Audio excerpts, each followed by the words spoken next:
বিএনপির এক নেতা বলেছেন, শেখ হাসিনা দীর্ঘ ১৭ বছর ক্ষমতায় থেকে বাংলাদেশে ৫৬০টি মডেল মসজিদ নির্মাণ করেছে। আর এই বাংলাদেশের হিন্দুরা শেখ হাসিনাকে প্রাণ ভরে ভোট দিয়ে শেখ হাসিনাকে ক্ষমতায় থাকার জন্য সহযোগিতা করেছেন। বিএনপি যদি আগামীতে ক্ষমতায় আসে তাহলে হিন্দুদের জন্য এই বাংলাদেশে আমরা হিন্দুদের সম্মানার্থে মডেল মন্দির তৈরি করব। তার মানে এই বিএনপির নেতার কথায় বোঝা যায় যে শেখ হাসিনায় বাংলাদেশে এই মডেল মসজিদ তৈরি করে ভুল করেছে। মানে ওনার যুক্তিতে মন্দির তৈরি করা দরকার ছিল। ওনারা ক্ষমতা আসলে ওনারা মন্দির তৈরি করবে।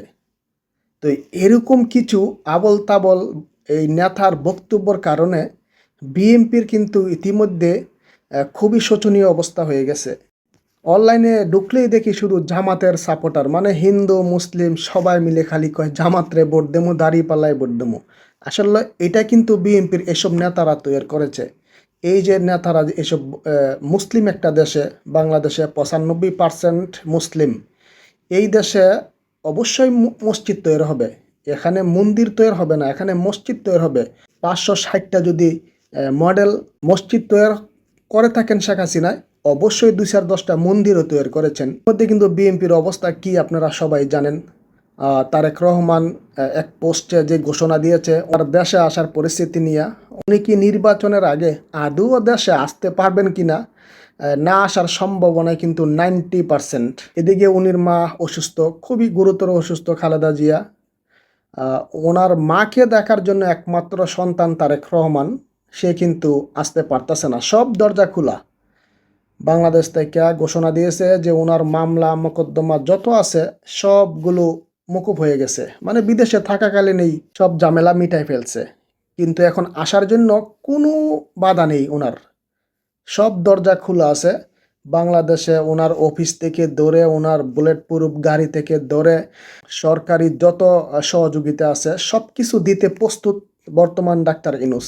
তারপরও উনি দেশে আসার সাহস পাচ্ছেন না। উনি দেশে আসার জন্য কোনো অদৃশ্য শক্তি নাকি বর করছেন, মানে অদৃশ্য শক্তি ওনাকে বাধা দিচ্ছেন দেশে আসার জন্য। মানে এগুলা হাস্যকর কথা যে অদৃশ্য কোনো শক্তি ওনাকে বাধা দিচ্ছেন দেশে আসার জন্য। আর উনি দেশে না আসার মধ্যে দিয়ে কিন্তু এই দলটার অবস্থা সামনে খুবই খারাপ হবে। আর এই সুযোগে কিন্তু জামাত অর্থাৎ দাঁড়িপাল্লা জামাত কিন্তু ক্ষমতায় আসার সম্ভাবনা 90%। তারেক রহমান যদি দেশে আসেন এই কোনো মুহূর্তে রাজনীতির মোড় কিন্তু ঘুরে যাবে। আর উনি যদি দেশে না আসেন, কোনো কারণে যদি না আসেন, না আসার সম্ভাবনা তো অনেক বেশি, আসবেন না এটাই মোটামুটি কনফার্ম ধরে নেওয়া যায়। যদি না আসেন তাহলে আগামীতে কিন্তু বিএনপির খুবই বড়াডুবি হবে, জামাত কিন্তু ক্ষমতায় চলে যেতে পারে। আসলে রাজনীতির মোড় কখন কোন দিকে ঘুরে এটা বলা খুবই কঠিন।